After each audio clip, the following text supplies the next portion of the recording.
Hey everybody, Fred with Real Broker and the CEO of Zillow. His estimate was off by $1 million.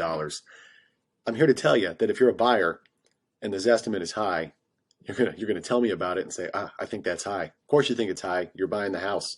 If you're a seller and this estimate is low, you think it's wrong. But if you reverse that, all of a sudden the client thinks that it's right. Well, the thing is, this estimate is almost always off. It's off by an average of around 6% on average, but sometimes you see things more radical. So let me just show you the Zestimate at work. So if you look around here, you can see we're floating, we're floating, we're floating.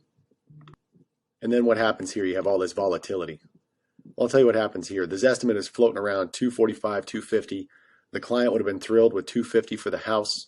They were ready to sell it for 250. I even asked them, if I open up a briefcase full of money with 250,000, you sell it? Oh yeah, we're selling it for 250. That'd be great. Well, what's this spike here? This spike here is when we sold the house, April 2022. You can see we sold it April 2022. We sold it for 280,000. So that spike right there is a real estate agent professionally marketing and listing the property. And Zillow, of course, goes, well, hey, we were wrong.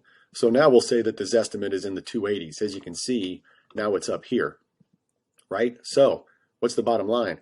The bottom line is the Zestimate is wrong. You don't need Zillow. You don't need a Zestimate.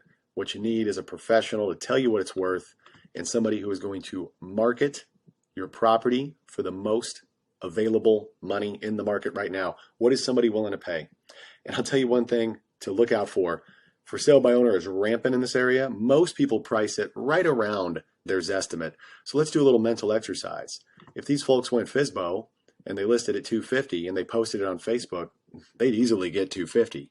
And they would proudly say, I sold my house for asking price for every penny that it's worth. Well, it's not about what it's worth. It's about what somebody's willing to pay. And if they would have gone for sale by owner, they would have cost themselves $30,000 to save 2 or 3% on their listing agent. They wouldn't have saved it on their buyer agent. 94% of the time with a for sale by owner listing, a buyer agent is involved. You have a 6% chance of selling it to Aunt Jane's friend who's looking for a house. And even then, it's very, very difficult to close it. You know, are you going to go on Google and get a contract? How do inspections work? How do appraisals work? All that stuff. And what's your time worth, right? That's the other thing that goes into it. So this is Fred telling you, you don't need Zillow. You don't need a Zestimate. You need a professional. You need a professional agent who is good at marketing and good at evaluating prices on the buyer side to get you the best deal possible. So if you're interested in a professional evaluation, a professional consultation, drop us a DM. Let's talk. No obligation, no pressure.